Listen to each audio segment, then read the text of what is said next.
ஒரு 100 வருஷத்துக்கு முன்னாடி ஒரு மிகப்பெரிய சம்பவம் அமெரிக்காவில் நடக்குது. ஒரு ஆள் மர்மமான முறையில் இறந்து போகிறாரு. அதை யார் கொலை பண்ணா அப்படின்னு கண்டுபிடிக்கிறதுக்கு போலீஸ் களத்தில் இறங்கி எல்லா கண்ணோட்டத்திலையும் விசாரிக்கிறாங்க. ஆனால் பல வருஷத்துக்கு அதை கண்டே பிடிக்க முடியலை. கடைசியாக அந்த உண்மை தெரிய வருது. போலீஸை மிரண்டு போகிறாங்க. அப்படி 100 வருஷத்துக்கு முன்னாடி என்ன நடந்தது அதை தான் உங்கள்கிட்ட சொல்ல போகிறேன். எல்லாருக்கும் வணக்கம். நான் தான் பாலாஜி பேசுகிறேன். ஆகஸ்ட் 22, 1922. அப்போ பார்த்துட்டிங்கன்னா அமெரிக்காவில் ஒரு வீட்டில் இது மாதிரி ஒரு சத்தம் கேட்குது. கன்னை வச்சு சுடுற சத்தம். இதை கேட்ட பக்கத்து வீட்டுக்காரங்க, என்னடா அது இவ்வளோ பெரிய சத்தமாக இருக்குது, போலீஸுக்கு அடிப்போம் அப்படின்னு போலீஸுக்கு அடிக்கிறாங்க. போலீஸும் அவசரமாக வந்து அந்த கதவை உடச்சிக்கிட்டு உள்ளே போகிறாங்க. அங்கே போனால் ஒரு ஆள் இறந்து கிடக்கிறாரு. இதை பார்த்த போலீஸு செம ஷாக்கு. அதுக்கப்புறம் வேறு யாராவது இருக்காங்களான்னு பார்க்குறாங்க. ஒரு லேடி என்னை காப்பாற்றுங்க அப்படின்னு கத்துறாங்க. உடனே ஒரு ரூம்கிட்ட தான் அவங்க கத்துறாங்க. போய் தள்ளி பார்த்தா கதவு பூட்டியிருக்கு. உள்ளே இருக்கவங்கள்ட்ட கேட்குறாங்க, ஏம்மா உள்ளே இருக்கீங்கன்னு. அந்த லேடி சொல்கிறாங்க, இதேமாரி ஒரு கன் சவுண்டு கேட்டுச்சு, நான் என்னன்னு தெரிஞ்சுக்கலான்னு வெளில வர பார்த்தா கதவு லாக் ஆகிருந்தது அப்படின்னு சொல்கிறாங்க. இதை கேட்ட போலீஸு, சரி இருங்க நாங்கள் திறந்து விட்றோன்ட்டு சாவி கிடக்கா அப்படின்னு பார்க்குறாங்க. சாவியை வச்சு அந்த கதவை திறக்கிறாங்க.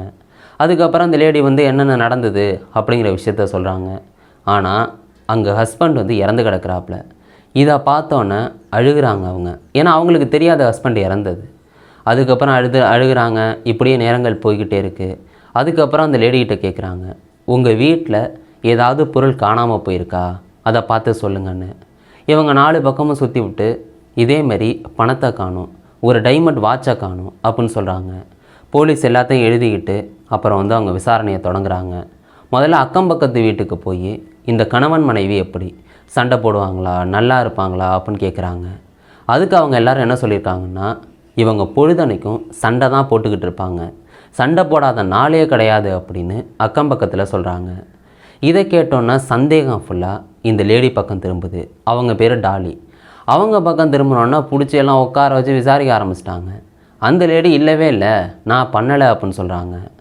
அவங்களுக்கு ஏற்ற மாதிரியே ஒரு ஆதாரம் இருக்குது. அதுதான் போலீஸ் வரும்போது இவங்க ரூமில் லாக் ஆகில கிடந்தாங்க. அவங்க உள்ளேருந்து பூட்டல, வெளிலேருந்து தான் பூட்டியிருந்தது. அப்போன்னா அந்த கொலையை இந்த லேடி பண்ணலை அப்படின்னு அந்த டாலியை விட்டுறாங்க. அதுக்கப்புறம் போலீஸ் எல்லா கண்ணோட்டத்திலையும் விசாரித்து பார்க்குறாங்க. அந்த குற்றவாளியை கண்டே பிடிக்க முடியலை. இப்படியே போய்கிட்டே இருக்குதுங்க. இப்படி போகும்போது தான் அந்த டாலி சரி நம்மளை எதுவும் அரெஸ்ட் பண்ணிட்டாங்கன்னா இது மாதிரி வக்கீல் தேவைப்படுன்னு வக்கீலை போய் பார்க்குறாங்க. அந்த வக்கீலும் இந்த கேஸை ஃபுல்லாக அலசி ஆராய்ஞ்சு படிச்சுக்கிட்டு இருக்காங்க. அந்த வக்கீலையே இந்த டாலிக்கு பிடிச்சிருது. இந்த டாலியும் வக்கீலை ரொம்ப லவ் பண்ணிக்கிட்டு இருக்காங்க. இந்த நேரத்தில் தான் பார்த்துட்டிங்கன்னா இந்த டாலி காணாமல் போனதாக ஒரு வாட்ச் சொன்னாங்கல்ல, டைமண்ட் வாட்ச்சு, அதை கொண்டாந்து இந்த வக்கீல்கிட்ட கொடுக்குறாங்க. வக்கீல் பார்த்தோன்னே கேட்குறாங்க, இதுதான் காணாமல் போயிட்டுன்னு நீங்கள் அந்த ரிப்போர்ட்டில் சொல்லியிருக்கீங்களே, எப்படி இது கிடச்சிதுன்னு கேட்குறாங்க. அதுக்கு அந்த டாலி சொல்கிறாங்க, இதே மாதிரியே காணும் தான் நான் சொன்னேன், அதுக்கப்புறம் தேடி பார்த்தா இது கடந்தது, இது ஒன்றும் ஒரு பெரிய லீடெலாம் கிடையாது அப்படின்னு நான் போலீஸ்கிட்ட சொல்லலை அப்படின்னு அந்த டாலி சொல்கிறாங்க. அந்த வக்கீல் இதெல்லாம் ஒரு ப்ராப்ளம் இல்லை அப்படின்னு விட்டுறாங்க. இப்படியே போய்கிட்டே இருக்குது. ஒரு நாள் ராய் அப்படின்னு சொல்லப்படுற ஆள் போலீஸை போய் பார்க்குறாரு. இதே மாதிரியே அந்த டாலி என்ன பண்ணாங்கன்னா, என்கிட்ட ஒரு கன்னை கொடுத்தாங்க, அதை புதைச்சி வைக்க சொன்னாங்க அப்படின்னு அந்த ராய் போலீஸ்கிட்ட சொல்கிறாரு. போலீஸ் செம ஷாக் ஆகி, சரி வா எங்கே புதைச்ச அப்படின்னு காமிக்க சொல்கிறாங்க. அதுக்கப்புறம் அதை காமிக்கிறாப்புல இவர். அதை எடுத்து பார்த்தா கன்னெல்லாம் துருபிடிச்சி போயிருக்கு. இந்த கன்னு மூலம்தான் அந்த கணவனை சுட்டு கொண்டு இருக்கணும் அப்படின்னு போலீஸ் முடிவுக்கு வராங்க. இந்த சம்பவம் வெளியில் தெரிய வருது. அப்போ தான் இந்த டாலியோட பக்கத்து வீட்டுக்காரர் ஒருத்தர் போலீஸ்கிட்ட இன்னொரு உண்மையை சொல்கிறாங்க. டாலி இன்னொரு கன்னை என்கிட்ட கொடுத்தாங்க, எங்கள் தோட்டத்தில் புதைச்சி வைக்க சொன்னாங்க. ஏன்னா இதே மாதிரியே கன்று வீட்டில் இருந்ததுன்னா நான் தான் கொலை பண்ணேன் அப்படின்னு சந்தேகப்படுவாங்க, அதனால் நீங்கள் இதை புதைச்சி வச்சுருங்க அப்படின்னு அந்த டாலி என்கிட்ட சொன்னாங்க. சரி ஓகே, அவங்க கொலை பண்ணல, சரி அவங்கள காப்பாற்றும் அப்படின்னு என் தோட்டத்தில் தான் புதைச்சி வச்சேன் அப்படின்னு அந்த தோட்டத்தில் புதைச்ச கன்று எடுத்து கொடுக்குறாங்க. அதை பார்த்தாலும் ஒரே துருபிடிச்சி போய் தான் இருக்குது. போலீஸுக்கு செம்ம ஷாக்கு. அப்போன்னா அந்த லேடி தான் இந்த கொலையை பண்ணியிருக்காங்க அப்படின்னு கைது பண்ண போகிறாங்க. அப்படி அங்கே போனால் அங்கே வக்கீல் இருக்காப்புல. அவர் கையில் இந்த டைமண்ட் வாட்ச் இருக்குது. இதை பார்த்தோன்னே கன்ஃபார்ம் பண்ணிடுறாங்க. உடனே இந்த லேடியை கொண்டு போய் ஜெயிலில் தூக்கி போடுறாங்க. விசாரணை நடக்குது. ஆனால் நீதிமன்றத்துக்கு தேவை சரியான ஆதாரங்கள். இந்த ஆதாரங்கள் பத்தலை. ஏன்னா அந்த கொலை நடக்கும்போது அந்த டாலி ஒரு ரூமுக்குள்ளே மாட்டிக்கிட்டு இருந்திருக்காங்க. போலீஸ் தானே ரூமை திறந்து அந்த லேடியை வெளியே விட்டுருக்காங்க. அப்புறம் எப்படி அந்த லேடி கொலை பண்ணியிருக்க முடியும்? அதனால் அந்த லேடியை ஜாமீனில் வெளியே விடுறாங்க. இந்த லேடி வெளியே அந்த வக்கீல் இருக்காங்கல்ல, அவங்களையே கல்யாணம் பண்ணிவிட்டு ரொம்ப சந்தோஷமாக வாழ்ந்துக்கிட்டு இருக்காங்க. இப்படியே வருஷ கணக்காக போகுது. இந்த கேஸை கிட்டத்தட்ட மூடி வச்சிட்றாங்க. 8 வருஷம் கழித்து அந்த டாலிக்கும் அந்த வக்கீலுக்கும் சண்டை வருது. அதனால் 2 பேரும் பிரிஞ்சிடுறாங்க. அந்த வக்கீல் சும்மா இல்லை, அதான் பிரிஞ்சிட்டவன் ஒரு உண்மையை போய் போலீஸ் ஸ்டேஷனில் சொல்லுவோன்னு போலீஸ் ஸ்டேஷனில் போய் ஒரு மிகப்பெரிய உண்மையை எடுத்து வைக்கிறாரு. 8 வருஷத்துக்கு முன்னாடி ஒருத்தர் இறந்தாப்புல இல்லை, அதை கொலை பண்ணது வேறு யாரும் கிடையாது, அந்த டாலி தான் அப்படின்னு சொல்கிறாங்க. இதை கேட்ட போலீஸு செம ஷாக்கு. இப்போ தான் ஃப்ளாஷ்பேக்குள்ளே போகிறோம். அந்த டாலி இருக்காங்கல்ல, இவங்க ஜெர்மனியில் பிறக்கிறாங்க. இவங்க அப்பா அம்மா என்ன பண்ணுறாங்கன்னா, பொண்ணையெல்லாம் அழைச்சிக்கிட்டு இங்கே அமெரிக்கா பக்கம் வராங்க. அமெரிக்காவில் வேலை பார்த்துக்கிட்டு இருக்காங்க. ஆனால் காசு பத்தலை. அப்போ தான் இந்த லேடிக்கு 12 வயசாகுது. சரி, பொண்ணையும் வேலைக்கு அனுப்புவோம் அப்படின்னு ஒரு தொழிற்சாலைக்கு வேலைக்கு அனுப்புகிறாங்க. 12 வயசுலேருந்து 17 வயசு வரைக்கும் 5 வருஷம் பார்த்துட்டிங்கன்னா தொழிற்சாலையிலே இந்த லேடி வேலை பார்த்துக்கிட்டே இருக்குது. 5 வருஷத்தில் எல்லாரையும் ஃப்ரெண்டு பிடிச்சிருது. எல்லாரும் ஜாலியாக பேசுகிறாங்க. இப்படி தொழிற்சாலையே ரொம்ப கலகலப்பாக இருந்துக்கிட்டு இருக்குது. இந்த நேரத்தில் தான் அந்த தொழிற்சாலையை வச்சுருக்க 20 வயசு பையன், அவர் பேர் ஃப்ரெட் வில்லியம்ஸ், இவர் பார்க்குறாரு. சரி, ஓகே, நம்ம ஏன் அந்த லேடியை கல்யாணம் பண்ணிக்கக்கூடாது, ரொம்ப க்யூட்டாக பண்ணுறாங்க, எல்லார்ட்டையும் ஜாலியாக பேசுகிறாங்க, அவங்களே கல்யாணம் பண்ணிக்குவோம் அப்படின்னு நினைக்கிறாங்க. அந்த லேடிக்கிட்டே இதை சொல்கிறாங்க. அந்த லேடி சரி ஓகேப்பா கல்யாணம் பண்ணிடுவோம் அப்படின்னு உத்தரவும் கொடுத்துட்றாங்க. இங்கே கல்யாணம் நடக்குது. இவ்வளோ நாள் தொழிலாளியாக இருந்த அந்த லேடி இப்போ முதலாளியாகவே மாறிடுறாங்க. இப்போ ஹஸ்பண்டு ஒய்ஃபாக 2 பேரும் ரொம்ப சந்தோஷமாக வாழ்ந்துக்கிட்டு இருக்காங்க. ஆனால் என்னென்னா, இங்கே தொழிற்சாலையில் மற்ற லேடிஸ் எல்லாம் இருப்பாங்கல்ல, அவங்க அந்த ஃப்ரெட் வில்லியம், அதாவது இந்த ஜவுளி தொழிற்சாலையோட ஓனர், அவர் மேலே கானில் இருக்காங்க. காரணம் என்னென்னா, ரொம்ப டார்ச்சர் பண்ண வேண்டியது, அதிகம் வேலை கொடுக்க வேண்டியது, இது மாதிரி காரணங்கள்னால இந்த ப்ராப்ளம் எல்லாத்தையும் அந்த டாலி சால்வ் பண்ணிடுறாங்க. இதனால் தொழிலாளிக்கும் முதலாளிக்கும் எந்த பிரச்சனையும் இல்லை. இப்படியே பல காலம் போகுது. பிஸ்னஸும் டெவலப் பண்ணிக்கிட்டு இருக்காங்க. அந்த டாலியும் அவங்களோட ஹஸ்பண்டும் ரொம்ப சந்தோஷமாக வாழ்ந்துக்கிட்டு இருக்காங்க. இப்படி வருஷ கணக்காக போகுதுங்க. கிட்டத்தட்ட அந்த டாலிக்கே 33 வயசாகுது. அப்போ தான் பல ப்ராப்ளம் வர ஆரம்பிக்குது. இந்த டாலியோட ஹஸ்பண்ட் பல வேலைகள்னால வெளியே போகிறாப்புல. ஒரே வீட்டுக்கு வந்தாலே சண்டை தான் நடக்குது. ஏன் பொழுதுனைக்கும் போகிறீங்க, அது இதுன்னு சண்டை நடந்துக்கிட்டு இருக்குது. அவரும் குடிக்கிறாரு அப்படின்னு காரணங்கள் வந்துக்கிட்டே இருக்குது சண்டை போடுறதுக்கு. 2 பேரும் சண்டை போடாத நாளே கிடையாது. இப்படி போகும்போது தான் அங்கே வீட்டில் உள்ள தையல் மிஷின் ரிப்பேர் ஆகிடுது. இதை சரி பண்ணுறதுக்கு டாலி என்ன சொல்கிறாங்கன்னா, யாரையாவது அனுப்பிவிடுங்க அப்படின்னு கணவன்கிட்ட சொல்கிறாங்க. அந்த கணவன் தொழிற்சாலைக்கு போய் அங்கே 17 வயசு பையன் இருக்காப்புல, போய் அந்த தையல் மிஷினை சரி பண்ணிட்டு வா அப்படின்னு அந்த பையன்கிட்ட சொல்கிறாங்க. அந்த 17 வயசு பையன் இங்கே ஓனர் வீட்டுக்கு தையல் மிஷினை சரி பண்ணிவிட்டு அங்கே தான் அந்த லேடி இருக்காங்கல்ல, அந்த லேடியோட பேசுகிறாங்க. 2 பேருக்கும் பழக்கம் ஏற்படுது. 2 பேரும் தொடர்பில் இருக்காங்க. இந்த 17 வயசு பையன் அடிக்கடி வந்துக்கிட்டே இருக்கான். இப்படி ரெகுலராக நடக்குது. இதை பார்த்து அக்கம் பக்கத்தில் உள்ளவங்க, ஏங்க அந்த பையன் அடிக்கடி வரான், அவன் யார் அப்படின்னு கேட்குறாங்க. இந்த லேடிக்கு பக்குன்னு ஆகிட்டு. அப்போ அந்த லேடி சொல்கிறாங்க, அவன் ஒன்று விட்ட சகோதரர் அப்படின்னு சொல்கிறாங்க. இதை கேட்டவங்க சரி ஓகே தம்பி தான் போல அப்படின்னு அக்கம் பக்கத்தில் உள்ளவங்க விட்டுறாங்க. பட் இந்த டாலி சுதாரிச்சுக்கிறாங்க. அந்த பையனையும் விட்டுறக்கூடாது, இதே நேரத்தில் யாருக்கும் சந்தேகம் வரக்கூடாது. அப்போனா என்ன பண்ணலான்னு யோசிச்சுட்டு ஒரு ஐடியா வந்துடுது. அந்த பையன்கிட்ட சொல்கிறாங்க, இங்கே பாருப்பா, இனிமே நீ இந்த வீட்டிலே இருக்கியா அப்படின்னு. அது எப்படிங்க முடியும், உங்கள் கணவன் வருவார்ல அப்படின்னு அந்த பையன் கேட்குறான். அதுக்கு அந்த லேடி சொல்கிறாங்க, இங்கே பாருப்பா, வீட்டு மேலே பரணி இருக்குது, அதில் நீ தங்கிக்க, நைட் நேரம் ஃபுல்லாக அதில் இரு. என் கணவன் வேலைக்கு போனதுக்கப்புறம் நீ கீழே வந்துடலாம் அப்படின்னு அந்த லேடி சொல்கிறாங்க. இதை கேட்டால் அவன் யோசிக்கிறான். ஆனால் அவனுக்கு 3 வேளை சாப்பாடு கிடச்சிரும். அதை தாண்டி படுக்கிறதுக்கு மெத்த எல்லாமே கிடச்சிரும். பகல் நேரத்தில் ஃபுல்லாக இந்த லேடியோட இருக்கலாம். இது மாதிரி ஒரு மிகப்பெரிய ஆப்பர்ச்சுனிட்டி 17 வயசு பையனுக்கு வருது அப்படின்ட்டு அவன் யோசிக்கிறான். வேறு யாருக்கும் இந்த வாய்ப்பு வராது, இதை யூஸ் பண்ணிக்கலாம் அப்படின்ட்டு ஓகேன்னு சொல்லிடுறான். இதனால் பார்த்துட்டிங்கன்னா அந்த வீட்டுக்குள்ளேயே அவன் இருக்கான், பரணி மேலேயே தங்கிக்கிட்டு இருக்கான். நைட் நேரம் ஃபுல்லாக மெத்த மேலே படுத்துக்கிட்டு இதேமாதிரி புத்தகம் படிக்க வேண்டியது, புத்தகம் எழுத வேண்டியதுன்னு பண்ணிக்கிட்டு இருக்கான். நைட்டு பொழுது முடிஞ்சோடனே பகல் நேரம் என்ன பண்ணுறான்னா, அந்த கணவர் வேலைக்கு போனதுக்கப்புறம் இவன் கீழே இறங்கிடுவான். கீழே இறங்கிட்டு இந்த லேடியோட வந்து ஒன்றா இருப்பாங்க. இப்படி நடந்துக்கிட்டே இருக்குது, ரெகுலராக நடக்குது. இது இந்த கணவனுக்கு தெரியவே இல்லை. தான் வீட்டில் இன்னொருத்தன் இருக்கான் அப்படின்றத அவங்க கண்டே பிடிக்கலை. இப்படியே நாட்கள் மாதக்கணக்காக போகுது. மாதங்கள் கிட்டத்தட்ட வருஷமாக வந்து மாறுது. அந்த பையன் வெளி உலகத்துக்கே போகாமல் நைட்டானா அந்த பரணியில் போய் தங்கிட்டு பகலானா இந்த லேடியோட இருந்துட்டு இப்படியே வாழ்க்கையை ஓட்டிக்கிட்டே இருக்கான். அவனுக்கு சாப்பாடு பிரச்சனை இல்லை, எதுவுமே பிரச்சனை இல்லை, காசுக்கெல்லாம் பிரச்சனை இல்லை. அதனால அவனும் சந்தோஷமாக இருக்கான். இப்படி 5 வருஷமாக போகுது. இதை அந்த ஃப்ரெட் வில்லியம்ஸ், அதாவது அந்த டாலியோட கணவன் கண்டே பிடிக்கலை. இப்படி போகும்போது தான் வந்து பார்த்துட்டிங்கன்னா 5 வருஷம் கழித்து அந்த டாலியோட கணவன் வந்து யோசிக்கிறாப்புல, இந்த வீட்டில் நம்மளை தவிர்த்து வேறு யாரோ இருக்காங்க, அதை வந்து என்னன்னு தெரில அப்படின்னு வந்து சொல்கிறாங்க. ஒருவேளை பேய் பிசாசாக இருக்குமோ, இல்லாட்டி வந்து சித்தபிரமா அவருக்கு பிடிச்சிருமோ, அதாவது கிட்டத்தட்ட பைத்தியம் பிடிச்சிட்டோ அப்படின்னு அவர் நினைக்கிறாரு. இது வந்து டாலி வந்து குத்தி காட்டுறாங்க. ஆமாம், உனக்கு பைத்தியம் தான் பிடிச்சிட்டு போய் டாக்டரை பாரு அப்படின்னு சொல்கிறாங்க. இதை கேட்டால் அந்த கணவன் சரி நான் டாக்டரை போய் பார்க்குறேன்னு டாக்டரையும் போய் பார்க்குறாரு. ஆனால் டாக்டர் சொல்கிறாங்க உங்களுக்கு எதுவுமே பிரச்சனை இல்லைங்க அப்படின்னு. அந்த கணவன் வீட்டுக்கு வந்ததுக்கப்புறம் இதே யோசனையாக இருக்காங்க. மறுபடியும் அந்த வினோதமான சவுண்டு கேட்குது, அதாவது நடக்கிற சவுண்டு, யாரோ பேசுகிற சவுண்டு. சரி ஓகே, இங்கே ஏதோ பேய் இருக்குது அப்படின்னு ஒய்ஃப்கிட்ட சொல்கிறாங்க, இந்த வீட்டை காலி பண்ணணும் அப்படின்னு. அந்த லேடிக்கு தெரியும் அது பேயெல்லாம் கிடையாது, அவங்களோட லவ்வர் தான் அப்படின்னு. அவங்க முடியாதுன்னுறாங்க. கடைசியாக வாக்குவாதம் ஆகி அந்த லேடி ஒத்துக்கிறாங்க. ஆனால் ஒரே ஒரு கண்டிஷன் சொல்கிறாங்க, புது வீட்டை நான் தான் செலக்ட் பண்ணுவேன் அப்படின்னு. அதுக்கு அவர் ஓகே சொல்கிறாரு, இந்த வீட்டை காலி பண்ணிட்டா நிம்மதி கிடைக்கும் அப்படின்னு. அந்த லேடியும் வந்து லாஸ் ஏஞ்சல்ஸ் ஃபுல்லாக வந்து வீடு தேடுறாங்க. எப்படிப்பட்ட வீடுனா மேலே பரணி இருக்க வீடு. லாஸ் ஏஞ்சல்ஸில் பெருசாக அது இல்லை. கடைசியாக ஒரு வீடு வந்து அம்புட்டுறது. அந்த வீடுக்கு குடி போகிறாங்க. ஆனால் அதுக்கு முன்னாடி இந்த டாலியோட லவர் இருக்காப்புல இல்லை, ரகசிய லவர், அவரை பரணிலேருந்து இறக்கி நீ வந்து நாளே போய் தங்கிடு, அடுத்த நாள் நாங்கள் வந்துடுவோம் அப்படின்னு அந்த லேடி வந்து அந்த பையன்கிட்ட சொல்கிறாங்க. அந்த ஆள் வந்து பார்த்துட்டிங்கன்னா இப்போ தான் 5 வருஷம் கழித்து, எப்படி 5 வருஷம் கழித்து வெளி உலகத்தை பார்க்குறாப்புல.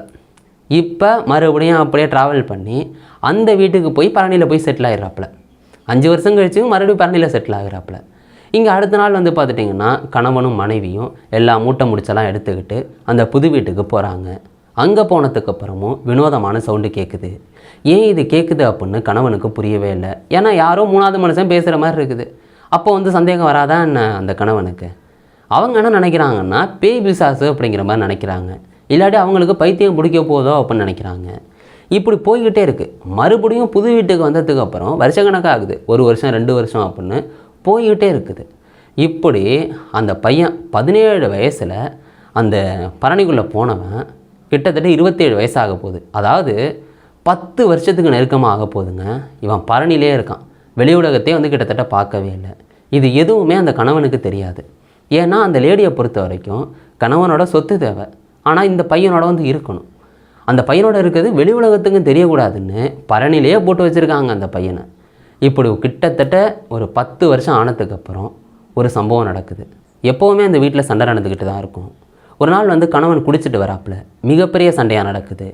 இதை பரணிலேருந்து கேட்டுக்கிட்டு இருந்தவன் எங்கே டாலியை அவர் கொலை பண்ணிட போகிறாரோ அப்படின்ட்டு அவன் பரணிலேருந்து கீழே இறங்கி வந்து 2 கன்னை எடுத்து, அது ஃப்ரெட் வில்லியமோட கன்று தான், அந்த கன்னை எடுத்து ஸ்ட்ரெயிட்டாக அவர் முன்னாடி போய் நிற்கிறான். இதை பார்த்து அவர் சமஷாக்கு. இவன் வந்து ஒரு 10 வருஷத்துக்கு முன்னாடி நம்ம கம்பெனியில் வேலை பார்த்தவனாச்சே அப்படின்னு அவங்க யோசிக்கிறாங்க. இப்போ தான் புரியுது, ஓ இவன் இவ்வளோ நாள் இங்கே இருந்திருக்கானா, இதனால தான் வினோதமான சவுண்டு கேட்டிருக்கா அப்படின்னு அவருக்கு புரியுது. அவர் வந்து அவனோட சண்டை போட வந்து போகிறாங்க. அவன் கன்று வச்சுருக்கான்ல, கன்று ஒரு புல்லட்டு மேலே பார்க்க வந்து போய் சுடுது. மிச்சம் 3 புல்லட் வந்து இவரோட நெஞ்சிலே வந்து இறங்குது. இந்த ஃப்ரெட் வில்லியம் வந்து அங்கனே இறந்து போகிறாரு. இப்போ இந்த பையனுக்கும் அந்த டாலிக்கும் வந்து பயம் வந்துடுது. எப்படி தப்பிக்கிறதுன்னு யோசிக்கிறாங்க. இப்போ தான் ஒரு பெரிய மாஸ்டர் மைண்டு வேலையாக நடக்குது. இங்கே பாருப்பா, நீ வந்து என்னை இந்த ரூமில் வச்சு வெளியில் வச்சு பூட்டிடு, போலீஸ் வந்து என்னை திறந்துடட்டும், அப்போ நான் இந்த கொலையிலேருந்து தப்பிச்சிருவேன். நீ இந்த வீட்டில் இருக்கன்னே யாருக்குமே தெரியாது. நீ போய் பரணியில் வந்து செட்டில் ஆகிடு. நீ போகும்போது இந்த பணம், இந்த வைர வாட்சை வந்து கொண்டு போயிடு அப்படின்னு வந்து சொல்லிடுறாங்க. ஏன்னா இது பணத்துக்காக நடந்த கொலை மாதிரி. எவனோ திருடம் உள்ள வந்து கொள்ளையடிச்சிட்டு போகும்போது கொலை பண்ணிட்டு போயிட்டான் அப்படின்ட்டு வந்து ஒரு செட் பண்ணுறாங்க எல்லாத்தையும். இந்த நேரத்தில் தான் பக்கத்து வீட்டில் வந்து இதே மாதிரி வந்து சொல்கிறாங்க, சவுண்டு பயங்கரமாக கேட்டுச்சுங்க அப்படின்னு. இதை கேட்ட போலீஸு சரி ஓகே இந்த வாரம் அப்படின்ட்டு இங்கே வந்து பார்க்குறாங்க. இந்த லேடியை கதவை திறந்து விட்றாங்க. அப்போ அந்த கொலை பண்ணவன் பரணியில் தான் உட்காந்துக்கிட்டு இருந்திருக்கான். அதை வந்து போலீஸ் வந்து நோட் பண்ணல. ஏன்னா அப்போ வந்து சோதனை பண்ண மாட்டாங்கல்ல, உள்ள பரணியெல்லாம் போய் செக் பண்ணலை. அவன் வந்து ஜாலியாக வந்து பணத்தையும் வாட்சையும் வச்சுட்டு உட்காந்துக்கிட்டு இருக்கான். இப்படியே வந்து நாட்கள் கணக்காக போகுது.